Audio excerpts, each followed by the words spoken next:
Hi friends, నేను మీ శిరీష. నమస్తే అండి. అందరికీ భీష్మ ఏకాదశి శుభాకాంక్షలు.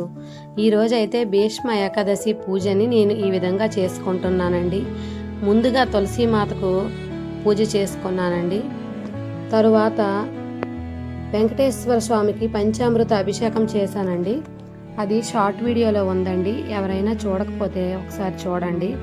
తర్వాత కామాక్షి దీపాన్ని 2 పిండి ప్రమిదలను తీసుకొని దీపారాధన చేసుకున్నానండి. దీపం, ధూపం, నైవేద్యం, కర్పూర నీరాజనం సమర్పించానండి స్వామివారికి.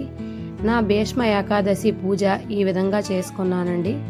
మీరందరూ కూడా చక్కగా భీష్మ ఏకాదశి పూజనైతే చేసుకోండి. చివరిగా అందరికీ భీష్మ ఏకాదశి శుభాకాంక్షలండి. మన ఛానల్ని సబ్స్క్రైబ్ చేసుకోని వారు సబ్స్క్రైబ్ చేసుకోండి. నమస్తే.